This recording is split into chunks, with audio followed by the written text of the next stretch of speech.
Well, hello there. Thought I would talk about the most nutrient dense food on the planet and also how this food is helping people on my keto course page and the results are in. So let's talk about it. Let's talk about it. So I'm going to try to keep this a short stream. What's up, Candace and Melissa? And Melamel, what's up, everyone? RTY Pepe, nice to see you. And Monique, yo, what's up? What's up, Monique? Okay, so I'm going to get right on to it. Ooh, we got 40 people in the house, just like that. Just like that. So let's talk about liver. Now, I've been eating a lot of liver lately, and the reason why you don't hear me talk about liver in the past is because I gotta make sure there's no like friggin' blood spilling from this plate. These things aren't exactly wrapped. Oh, it's just water. Okay, we're good. What's up, Deborah? Nice to see you again. And Briseis, happy Sunday, back to you. So, I kind of didn't eat it. I knew that I should be eating liver. You had liver today? Yes, you had goose liver. Yeah, goose liver. Absolutely. So I was like, okay, it's time to start trying this, right?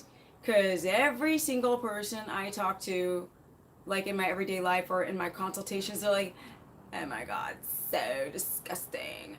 And I'm like, oh, and it's not that I ever would say that it was disgusting, but I would subconsciously not eat it sooner because of the chronic and constant insecurities.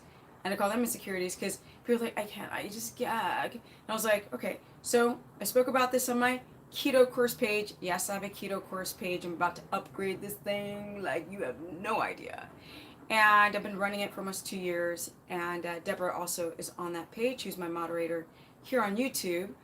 But I also have an Instagram, and I'm going to go and live stream there quick after this. So that's Stephanie Ketogenic at my course page. Yeah, you got to sign up through that on my website, which is $15 a month. You can just do it 1 month or many months, just up to you. But the point is that thank you, RTY Pepe. You're so awesome. Thank you for donating to the chat. The tenor. Is there a difference in nutrition between beef, pig, chicken, livers? Yes. So some have more iron, like I believe chicken liver have more iron. I'm going to go through the nutritional breakdown of it. Some have more of certain things, like some have more of the B complex, some have more iron, some have less, but they tend to have similar properties in them, like the B complex with the riboflavin and minerals, potassium, and vitamin A, different levels of retinol and things of this nature. But I'll go more into that. And y'all got to remind me to drink water. Can you be in keto with only chicken and fish? Well, salmon and dark meats of chicken, and then you're going to need some animal fat, because no, it's not enough to just eat like chicken fat. So with that said, I decided to eat the beef liver, or it doesn't matter, chicken, beef. The first liver I actually bought at the store was chicken, and I ate it, and I was like, of course, my mom made this all the time. Like, I remember this taste. And so I called my mom to confirm. She's like, yeah, I made liver all the time. I was like, oh, as a kid, I was just eating whatever she made. And I was like, and it was so good. And I was like, what stopped me from making this? Thank you. What stopped me from making this sooner, right?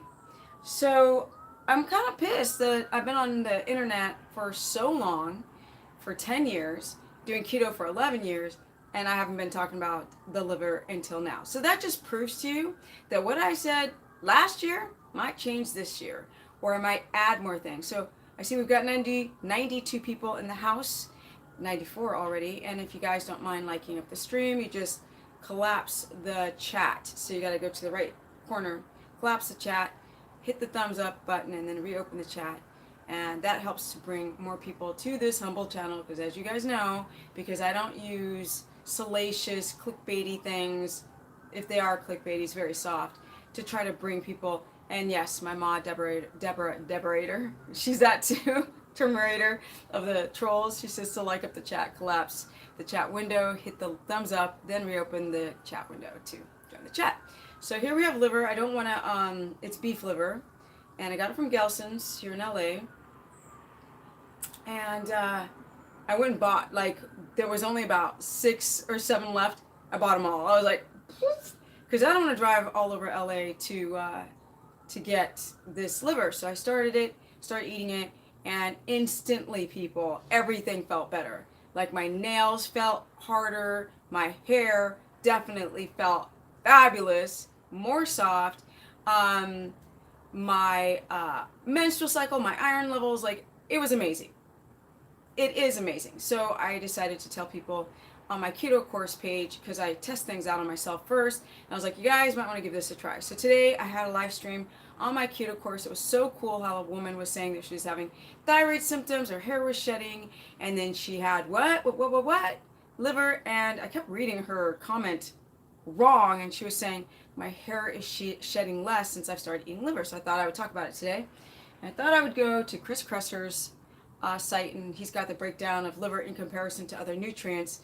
I know a lot of them, but he has the numbers, so I thought I would break it down so you guys can see and then take your guys' questions. I'll buy liver now. So what you guys actually do, bonjour.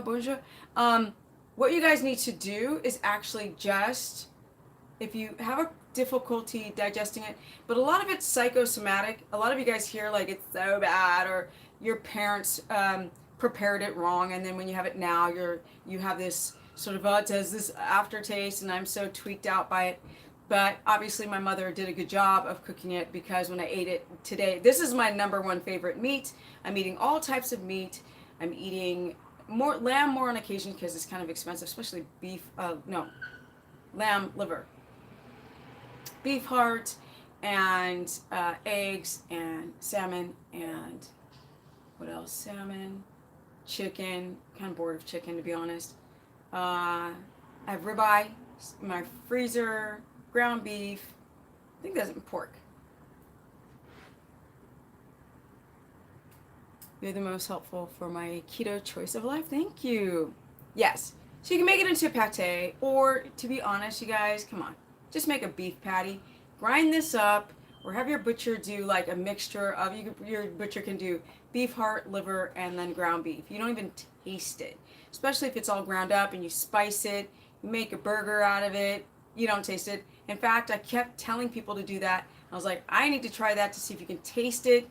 I made a bunch of beef burgers with a lot of liver in it, and I mixed them up so I couldn't see which one had the beef liver. And I kept eating the patties. I was like, I don't even know which one has the liver in it. You can't taste it.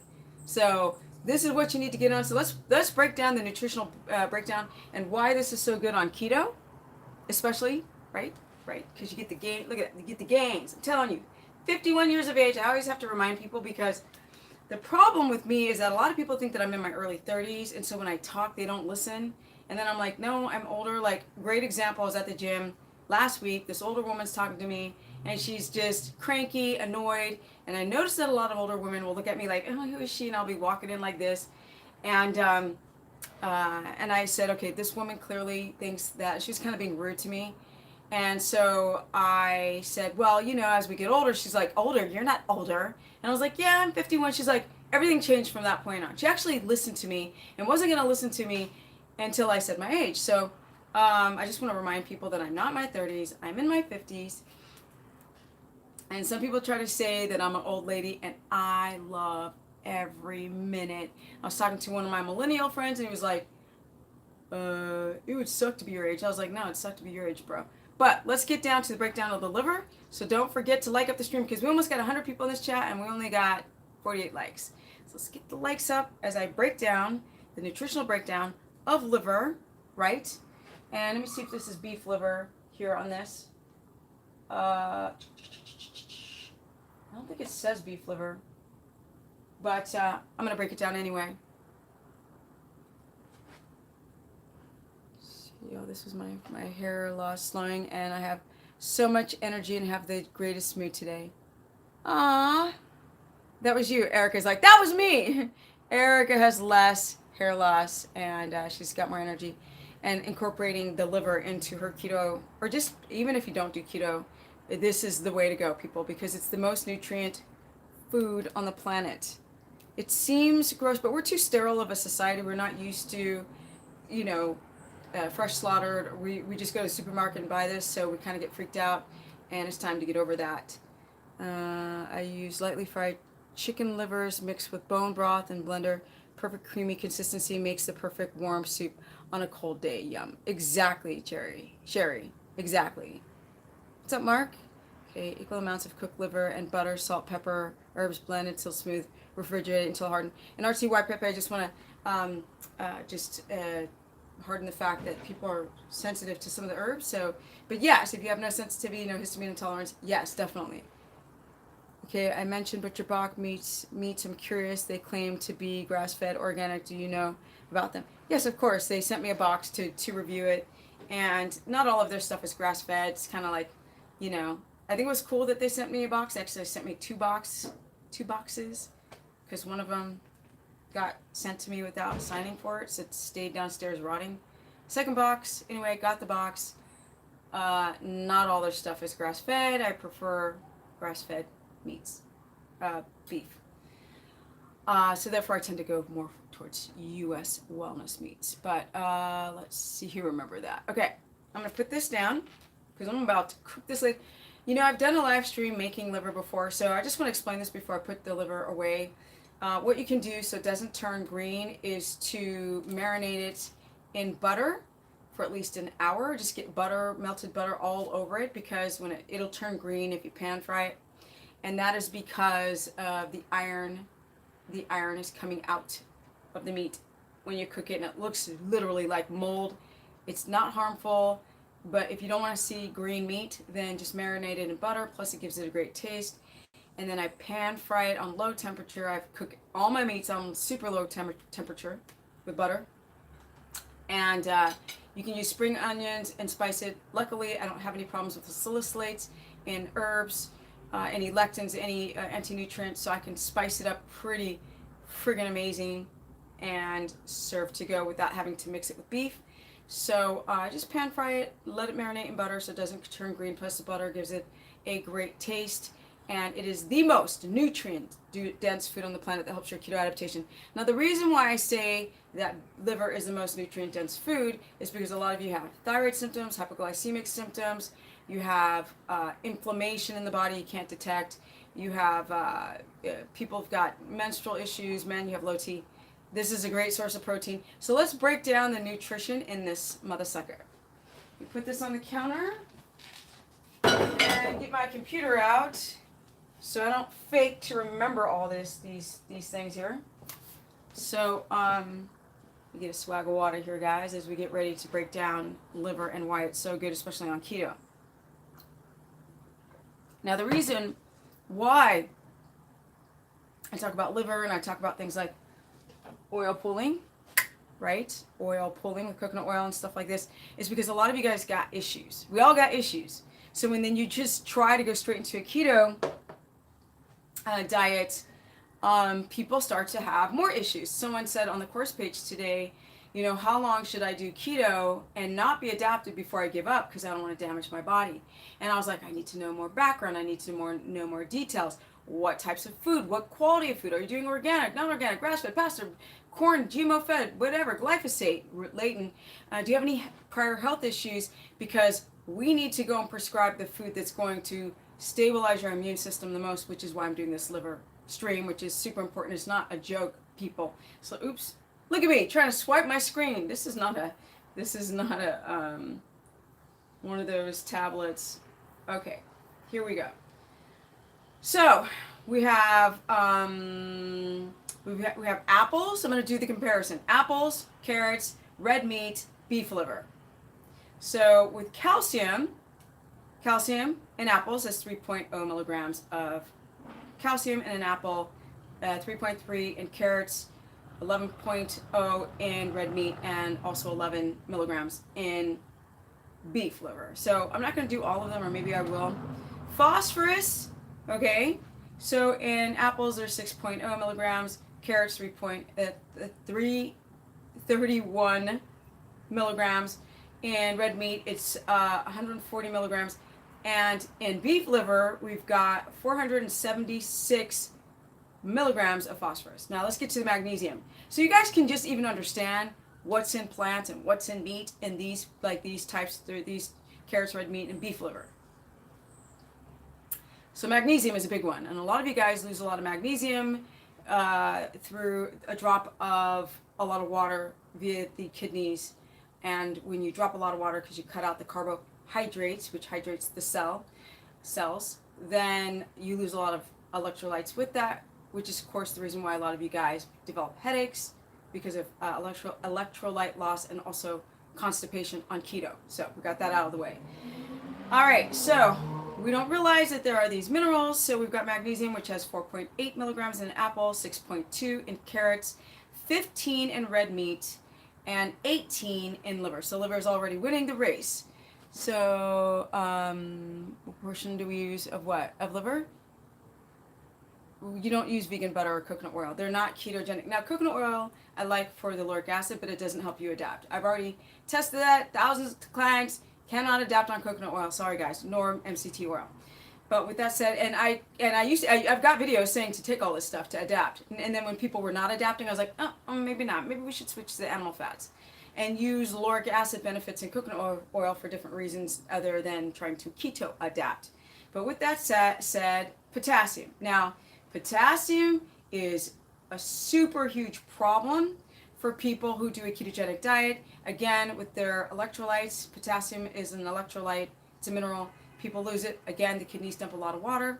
And then what happens is heart palpitations, benign heart palpitations, often muscle cramps can come with that, and an overall feeling of garbage. So let's talk about the potassium levels.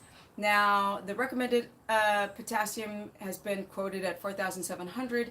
I do not no longer subscribe to that number because that's about 7 cups of spinach, which we all know, spinach is high in potassium, which we all know is a oxalate, and some of you guys are missing the oxalobacter bacteria to be able to even break down that, so that's not realistic.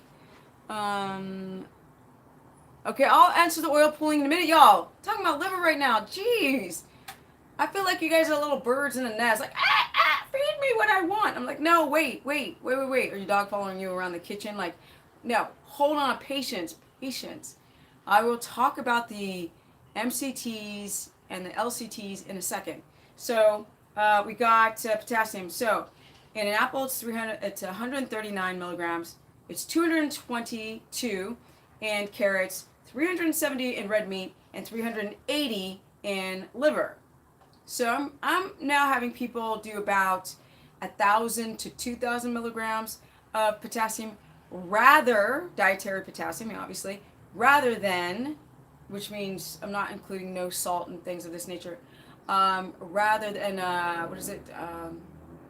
cream to tartar or salt, rather than just going by what the designated amount of potassium should be. I don't know if the RDA says 4,700, but come on, people. Here we go.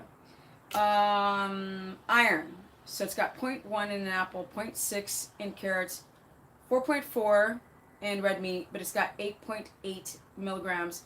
And I think this is beef liver because I believe that chicken has more than 8.8. Zinc, we have 0.5, 0.3, 4.4 in beef, and 4.0, so it's a little bit less when it comes to zinc, but it still has higher than plants. Copper, if we go straight, copper, it's like, it's not even a 1. It's like 0.4, 0.8. Red meats, it's 18, and in beef, it's 12. Now, we got the fat-soluble vitamins, vitamin E, D, E. Well, it's E, D, and E.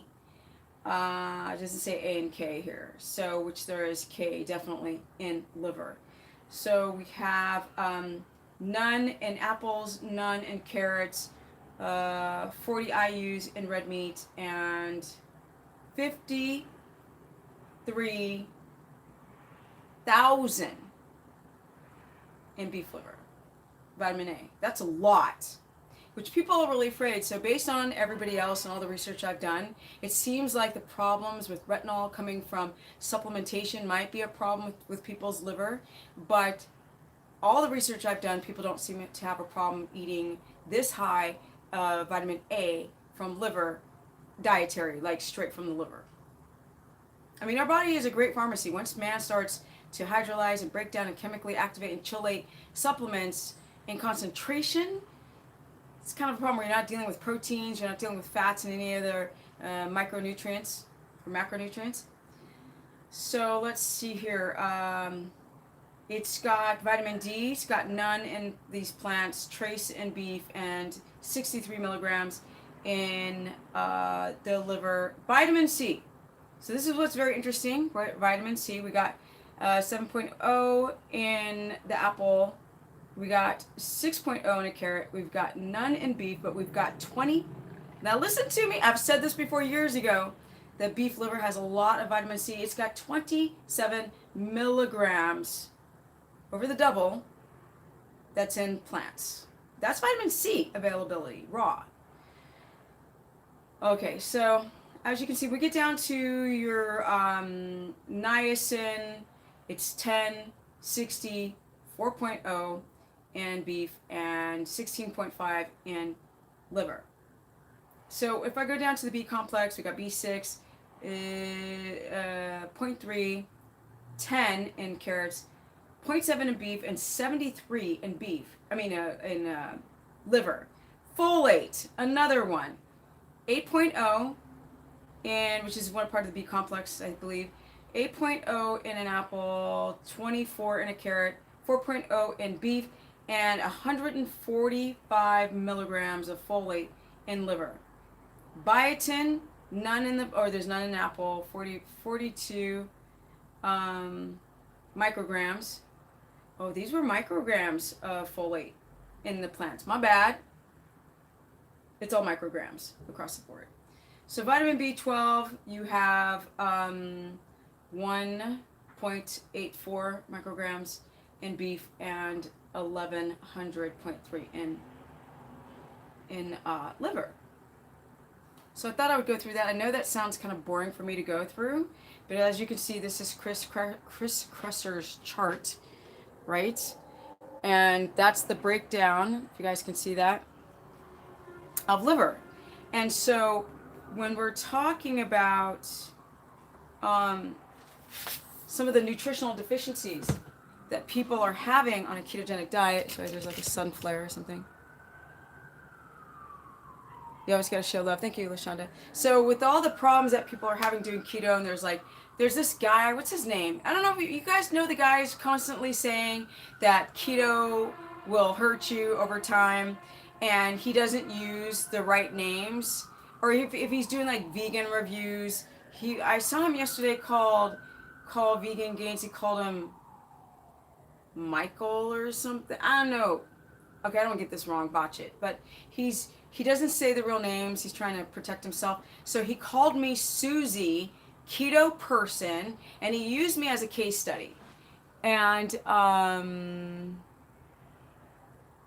exactly, RTY Pepe, they always ate the organ meats first. And on my course channel, there was a woman who said that I think one of a mouse or something like that. I think it was a mouse that no, her cat. I think it was her cat was eating a mouse and ate the inside organ meats of the mouse and left everything else. So it's very interesting how that works when you see animals go, like lions will go for the brain. They'll just start breaking up the organ meats first. And that's what we don't eat. And when I start saying you should try beef, tongue, brain, liver, heart, kidney, intestine, the chitlins, people are like, oh my God, it's so disgusting. And I was like, but you guys are sick. Everyone I know has some kind of health problem. Everyone I know, they either have adrenal problems or they have no energy and they have to drink coffee. They need a pre-workout. I see things going on with people are being bloated. People have lymphatic problems. On my page, how many freaking people have swollen legs, especially women? What's up with that, with this lymphatic drainage problem?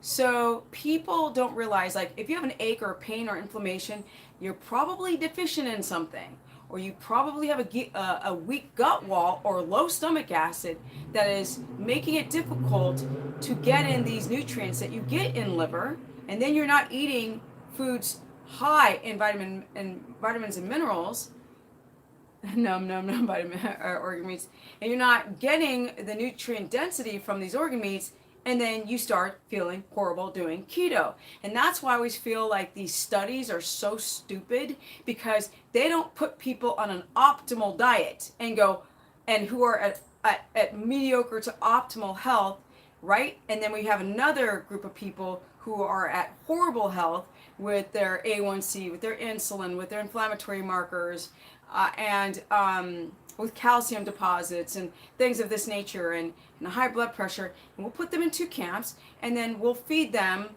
a standard American diet, and then you get these numbers, and we'll feed them over a period of time healthy foods, and then we're going to start to observe people who have sensitivities to vitamin E, which is quite common, or people who might react to vitamin A, or people eating organ meats as in comparison to supplements. They don't do that, and so all of these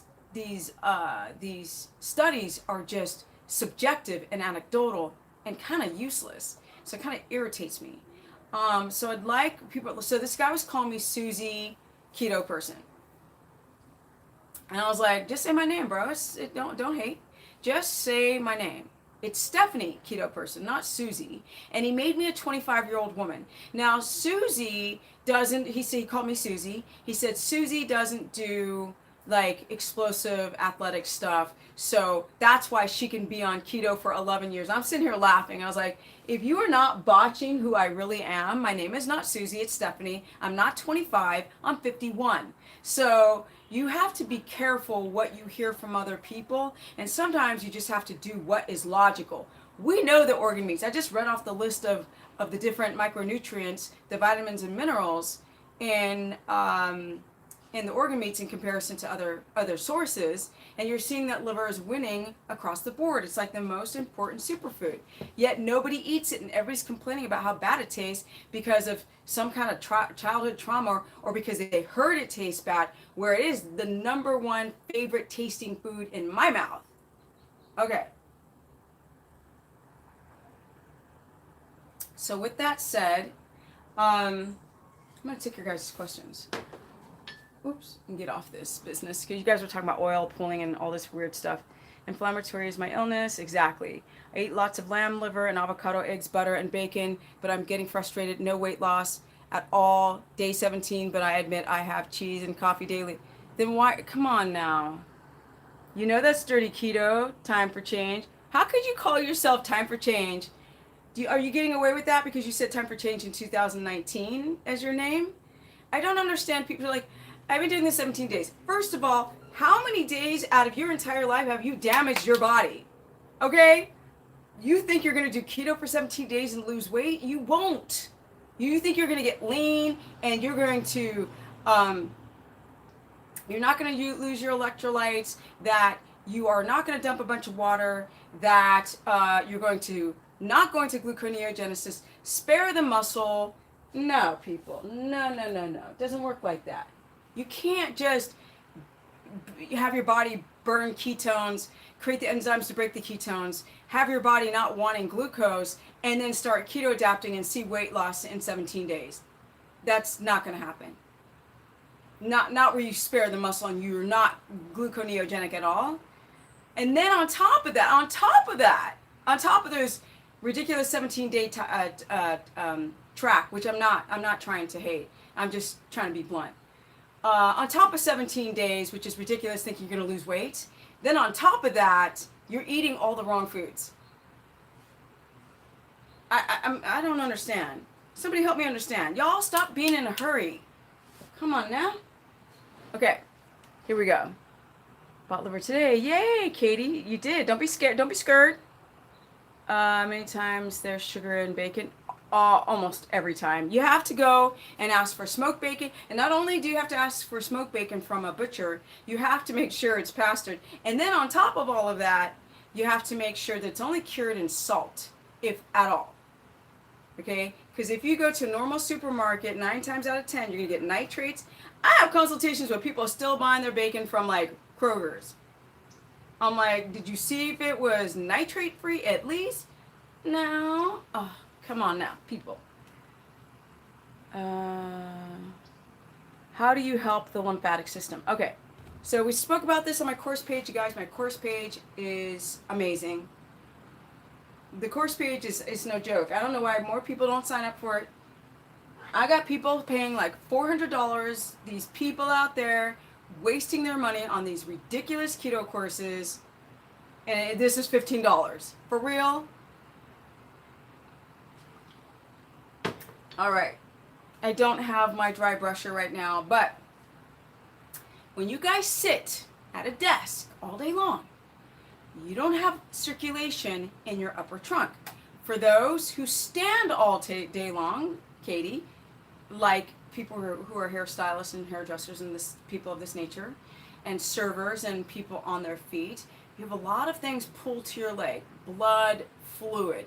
And when you don't have a healthy body, you can't get the circulation of your reservoirs, your internal reservoir, your lymphatic system, to start moving. And y'all who sit at a desk like this, the C shape, you don't have a lot of upper trunk circulation, which means that things get stuck. Estrogen starts to pile up in the liver and in the gallbladder, and then a lot of you people are having gallbladder issues and sludge and stones. And then you have poor lymphatic drainage. Your lymph nodes, your lymph system is not working properly. So you got to take a brush, right? It's one of those little brown brushes with a wooden end, not like a normal hairbrush. It's like one of those round things. And from the legs, you go everything upwards. That's below the heart, you go upwards. Now, I'm not a lymphatic brusher expert, so go Google that stuff. So you're brushing upwards, and anything that's above the heart, you're brushing downwards, right? So you're trying to get the lymphatic system to move around. And on top of that, y'all got to watch your estrogen. And you too, men, with your estradiol. Y'all got to watch your estrogen, because that's also a problem with poor circulation, poor breathing, poor circadian rhythm connection, poor sleep, high cortisol. You're going to have problems with your circulation beyond blood and your lymphatic system. So you have this estrogen dominance, you two men, I'm not kidding. And you don't move around enough. You just go to the gym and do this stuff, and you don't move, right? You guys aren't moving all day long, right? So there's problems with not moving and with your circulatory system, estrogen clogging up your organs, and also, your central nervous system is you're so tight. How many people do I know who have pronated shoulders that are in this position? I'm like, your neck's forward and shoulders forward, which is a strain on the spine, which spikes your cortisol, which messes with your estrogen, which messes with your lymphatic system. It's not like black and white with people, but over time, the wear of so much inflammation in the body is when all these systems start to go haywire. Oh, and there's also jumping on top of a trampoline. People do that too, just to move. You don't work out, just to move, get the lymphatic system going, everything moving. Yes. So you had a sensitivity test done and said I was allergic to egg yolks. Why do you think this is? Because, Miranda, eggs are not to be eaten by humans. It's a baby. It's not a baby plant, but it's a baby. It's a baby. Baby eggs don't want to be eaten. So in the whites, you're not allergic to the yolk, honey. You're allergic to the white, because that's the protein you're sensitive to. And then if there's 6 grams of protein in an egg, then we've got 4 of those in the white, dominant in that protein, and we've got 2 of that in the yolk. That's why a lot of people can more handle the yolk than they can the white. But some people are so sensitive to eggs, they can't eat the entire thing because they can't deal with any of the protein. See, I was addicted to you. What? No, I was addicted to. Okay, I'm missing comments. Friend says that she feels nauseated. She just started keto. It's her gallbladder. gallbladder, nausea, gallbladder, boop, boop, boop, boop, boop. And more people need to talk about this stuff and stop talking about intermittent fasting and I'm going to lose weight and get so aesthetic and start talking about the real story. Come on, let's be honest, people. Oh, I did intermittent fasting and I look amazing. And somebody was supposed to DM me pictures of themselves on intermittent fasting from the last live stream and they didn't. Okay? I don't intermittent fast. I go through a block of Kerrygold a day at 51 and I am lean. And the reason why I'm lean is because I have my A1C and my insulin and my daily glucose fluctuations low, right? Ketones in range, glucose low, which means when I eat fat, okay, which I don't know, these people out there trying to say that animal fat blunts the insulin receptors, which is a complete joke, but I digress. We got 102 people now. So can we get the likes up, guys, so people can find this humble channel? Yes. Can we get some likes to get, it's hard. What's that song? It's hard to be a pimp. It's hard to be a chick, like, on YouTube doing keto, right? If I was it's hard. So I'm trying to get more people to this humble channel by upping up the likes. And if you guys don't know how to, just collapse the friggin' X in the right corner and then you hit the thumbs up. So, and I always say I cannot see who's liking the stream.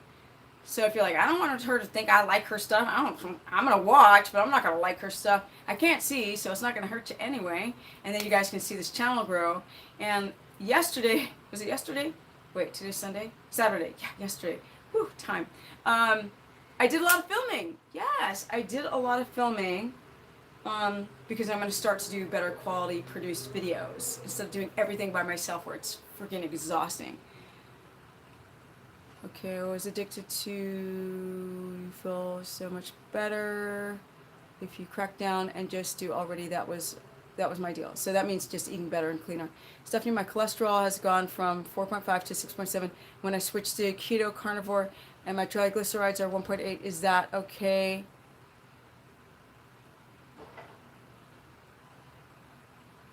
Did you do your, okay, first of all, I don't like to read cholesterol numbers. So what I can tell you is this. Know your triglyceride to HDL ratio. That's number one, right? Knowing that you have a low HDL count is a problem. That's your big buoyant lipoprotein that's carrying cholesterol from inflammation back to the liver to be recycled. That's a problem. So this whole thing about the LDLs is completely subjective and therefore useless. So really look at the ratio between the two. CRP markers can also be subjective because I could bump my elbow and have a CRP inflammatory marker go up. Okay, I want it to go blah, blah, blah. Okay, someone is overweight. A goal should indeed be lower weight. Body fat is the correlative. Syndrome X and morbidity. If someone is overweight, a goal should indeed be to lower weight. No, it's not, Catherine. No. Because I don't want to lower my muscle, right? I don't want to lower that because that is a part of my mitochondria, which is part of my metabolism. So I don't want to lower my weight in muscle, right? I don't want to go through gluconeogenesis and have my thyroid and adrenal start and my reproductive system start acting up. So I don't want to lower that weight. I don't want to lose a lot of electrolytes through dumping too much water too quickly. I don't want to lose that weight too quickly. So what you want to do is, you have to remember, when you lose weight rapidly, you're going to lose a part of yourself. You're very catabolic. Your body's eating itself because it doesn't get enough nutrients in because you guys are fasting and doing too much cardio. So it eats itself. And that's when you start to see the cycle get weird, men's testosterone drops. So we got to put things into context, contextual.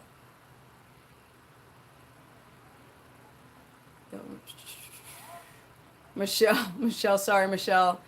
I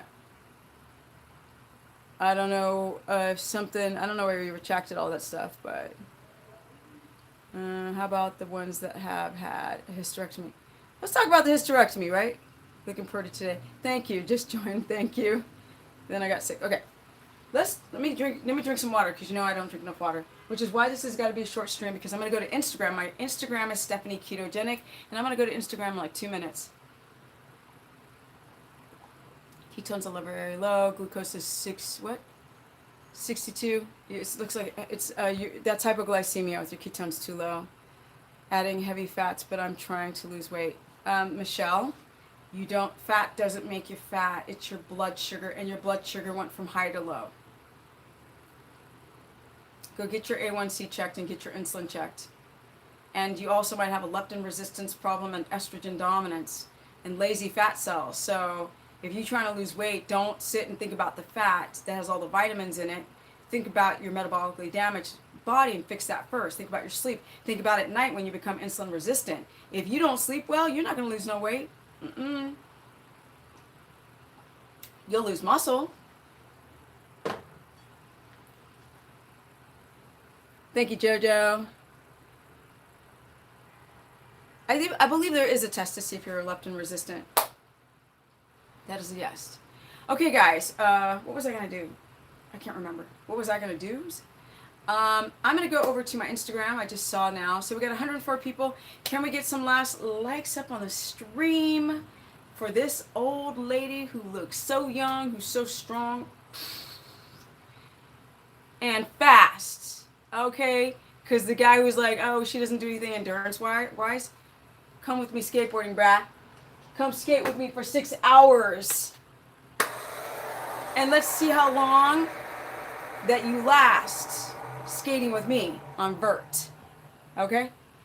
You'll burn out on carbs after an hour. And I'll keep going to the 5th hour. Doing an endurance. And skating fast. Okay. I'm going to go, guys. Thank you for getting my likes. I always try to get my likes at least to 100. Thank you for the 107 people who joined this chat. I really appreciate it. You guys can follow me on Instagram. I'm going to go live right there. It's Stephanie Ketogenic. And yes, I created a bunch of stupid names because I'm not a millennial and I didn't think when I created all these different names. I will consolidate them to all one name. I just got to figure out what name I want to do. If you guys have ideas that you want me to cover in a live stream, go comment below and tell me. Oh, hysterectomy. Okay, I'm sorry. That was what I forgot. Darn it. Trying to get over to the last live stream today. Thank you, Deborah. I'm almost going to go off. I'm going to talk about hysterectomy. Thank you, Jojo. I'm going to talk about hysterectomies really quick. Oh, you want to go skate? All right. Bianna, let's go skate. Let's go skate. And I don't mean roller skate either. Okay.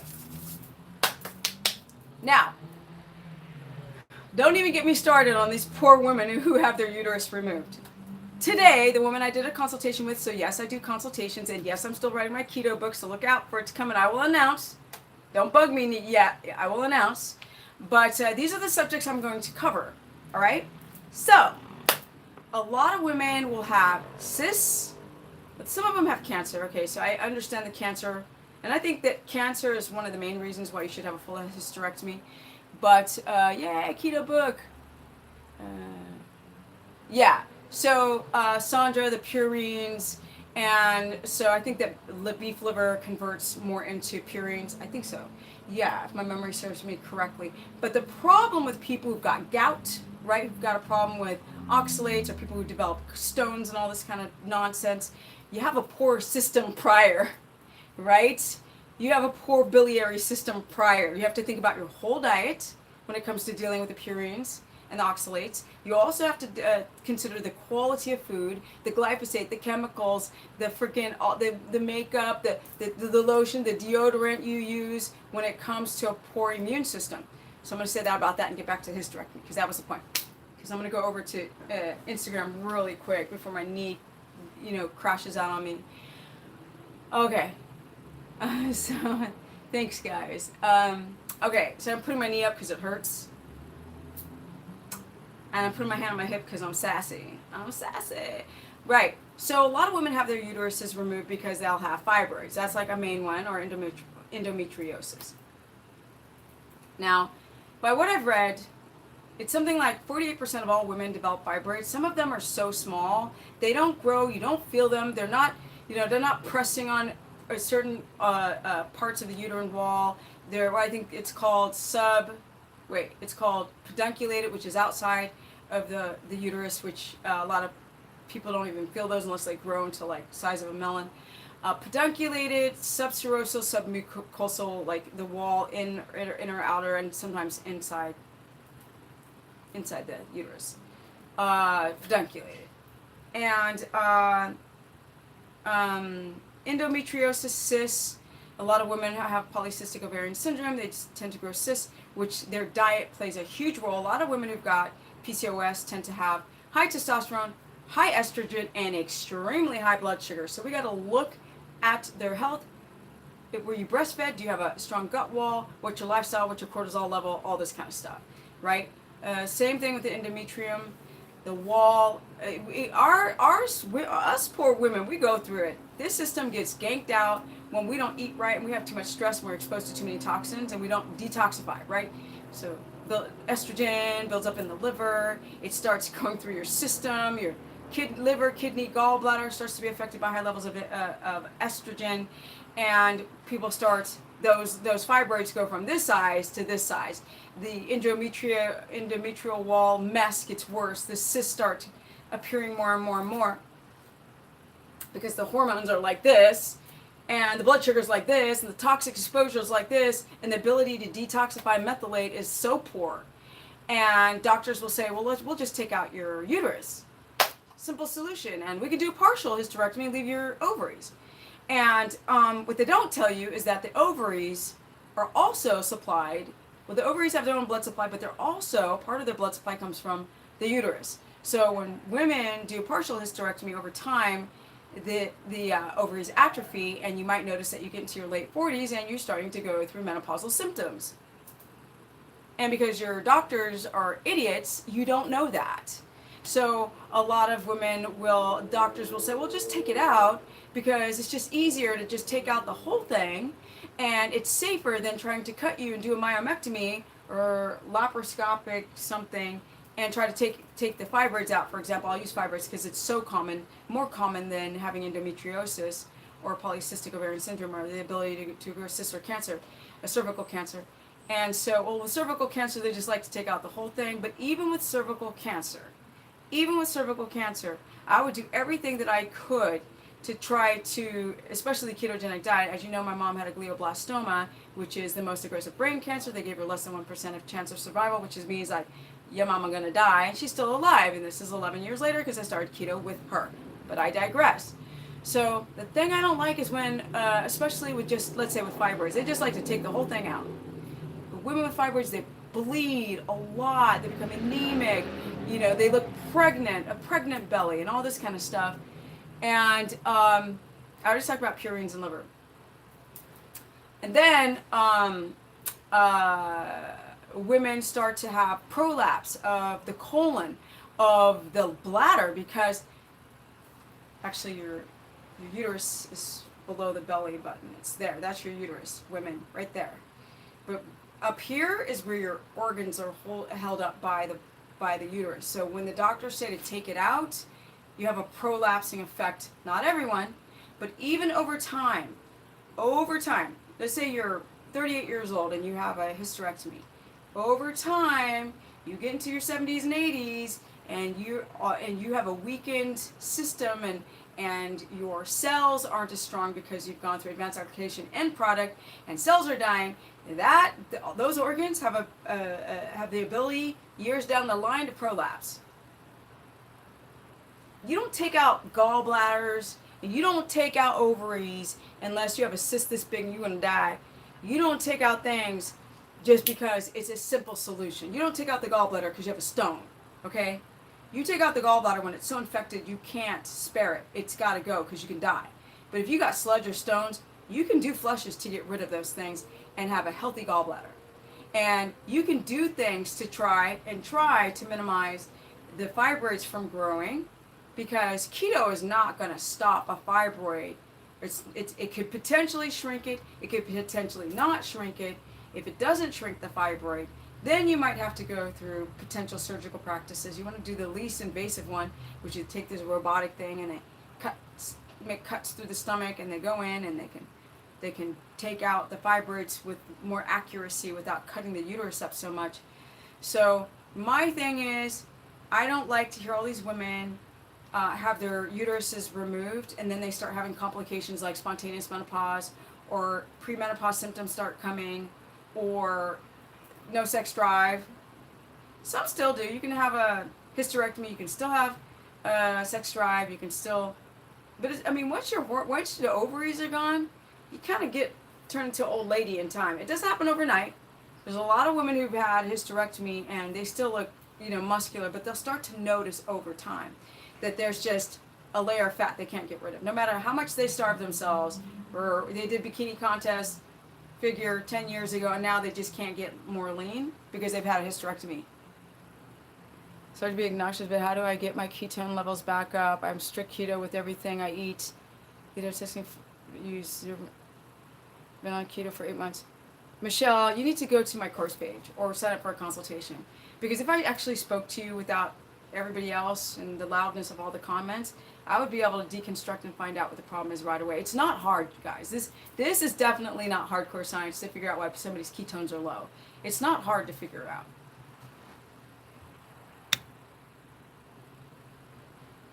My favorite go-to keto foods, I'm going to answer that and get off this. Uterine ablation is also, if you do a uterine ablation, people, or you can do also a, what's it called? It's an embolization. I think that anyone with fibroids, women out there, anyone with fibroids, do an embolization first, right? They're going to cut you in your artery. I think it's in the arm or in the leg, the femoral or the artery here, and cut the blood supply to the fibroids. It only works with 50% of the women, but if you're healthy, you're going to be in that chance of not having the myomectomies and the uterus and the whole uterus removed, and do it that way. Then the next step would be an ablation, right? An ablation is when they're going to burn the lining of the uterine wall, and I guess there's different types. There's like balloons, there's hot water, there's laser, I don't know, there's all different kinds. The problem is you need a really, really good surgeon for this one. I am not kidding, okay? You need a really good one, because if they don't burn that lining evenly and you're still bleeding, and if you scar up too much, so the thing is like when you have any type of surgery, how you treat your body afterwards is critical. I don't care if it's knee surgery like I've had, or any type of internal organ or any surgery, that scar tissue stuff is not a joke to mess with. You do not, you guys, you cannot mess with scar tissue. It will frack you up. And the problem with an ablation is if you grow too much scar tissue, like I grew way too much scar tissue on my left knee from all the surgeries I had from being a pro skater, and it made a mess out of my whole body. Like my pelvic girdle is tilted this way, everything hurts, but I've minimized it through keto, but that's a long story. The point is that in the uterine wall, when you have too much scar tissue buildup, and if you bleed a little bit and that blood can't get out, you're going to have more pain than you ever had before. So some women have pain with fibroids because the fibroids are not in a location that creates pain. It's the fibroids that bleed a lot. That's the problem with the fibroids. And with endometriosis, I'm not as well versed on the endometriosis, but I know it has a lot to do with your hormones, so do the fibroids, and a lot to do with your diet, and a lot to do with your cortisol levels. Thank you, Michelle. I appreciate it. What do you recommend for parasites? I mean, you can start with small things like monolaurin, changing your diet. And other than that, I don't know what type of parasite you have, and I don't know enough about parasites to tell you what to do. Because I can't say to take a probiotic. I can't say to eat fermented foods. That could send you to the hospital. I'm just saying. You're here. But Diane, I'm going to leave. Okay, guys. So if you guys want to continue watching me and ask more questions, go to my Instagram. I know there's a lot of people who don't have an Instagram. But if you do, go to Stephanie Ketogenic. And I'm going to go live right there, right now. Peace. Thank you so much, Deborah, for always having my back. And, favorite foods. You guys are keeping me here, darn it. Liver's my favorite. I like a really fatty lamb, a really fatty pork belly. And I'm going to do clean foods right now. I'm not going to do because I used to make ice cream and pizza and muffins and brownies and crackers. And I could say those fake keto nonsense. But, and I have them from time to time, but if I'm going to say whole foods, Ketogenic, I would say liver's number one. Then I would say I'd say that I like ribeye. But right now I'm kind of, and I like salmon too. So I would say out of all the meats, I would say liver of any animal. And then I would say lamb or pork, properly cooked in the juices and the meat, the fat's really soft and tasty. Then I would say salmon, and then I would say eggs and beef right now to me are on the same level, and then I would say chicken last. And I mean, I like vegetables, but they're not my favorites. They never were, but I always ate them and a lot of them. I've eaten so many avocados, probably eaten like 8,000 avocados. So right now I'm a little bored of them. And because I've been looking more into carnivore, I'm kind of okay with taking a break for a hot minute. Yeah, those are my favorite. Okay, guys, I'm out. Thank you so much. Go to my Instagram at Stephanie Ketogenic and my Facebook page, the normal one, not the course group, is Stephanie the Business Person, and my website stephanieperson.com. Too many names, I know, and I'm out. Peace. Bye, guys.